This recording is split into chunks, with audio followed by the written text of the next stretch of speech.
collections. The Parthenon Gallery. The Frieze. Construction.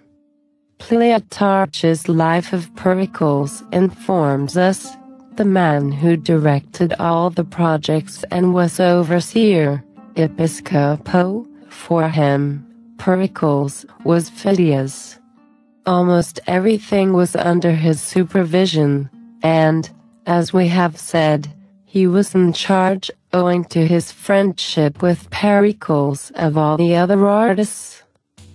The description was not architecton, the term usually given to the creative influence behind a building project, rather episcopo. But it is from this claim, the circumstantial evidence of Phidias's known work on the Athena Parthenos and his central role in the Periclean building program that he has attributed authorship of the Frieze. The Frieze consists of 378 figures and 245 animals. It was 160 meters in length, 524 feet when complete, as well as 1 meter in height, and it projects 5.6 centimeters forward at its maximum depth. It is composed of 114 blocks of an average 1.22 meters in length, depicting two parallel files in procession. It was a particular novelty of the Parthenon that the cella carries an Ionic frieze over the hexastyle pronaos rather than Doric tops, as would have been expected of a Doric temple. Judging by the existence of regulae and guttae below the frieze on the east wall, this was an innovation introduced late in the building process and replaced the 10 metops and triglyphs that might otherwise have been placed there.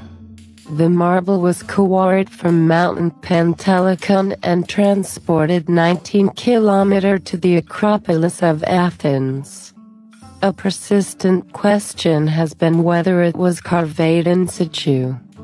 Just below the molding and above the tenia there is a channel 17 mm high that would have served to give access to the sculptor's chisel when finishing the heads or feet on the relief. This cumulus or guide strip is the best evidence there is that the blocks were carved on the wall. Additionally, on practical grounds it is easier to move a sculpture than a sculpture, and to crowbar them into place could have potentially chipped the edges. No information is recoverable on the workshop, but estimates range from 3 to 80 sculptors on the basis of style.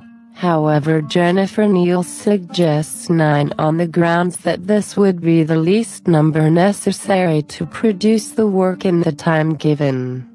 It was finished with metal detailing and painted. No color, however, survives, but the background was perhaps blue judging by comparison with grave stelae and the paint remnants on the frieze of the Hephaestion.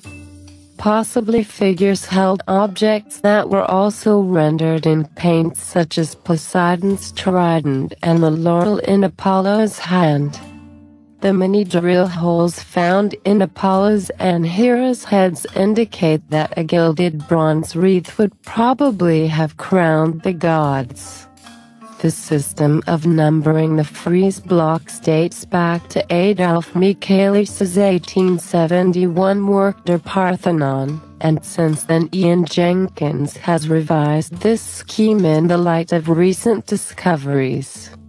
The convention, here preserved, is that blocks are numbered in Roman and figures in Arabic numerals. The figures are numbered left to right against the direction of the procession on the north and west and with it on the south.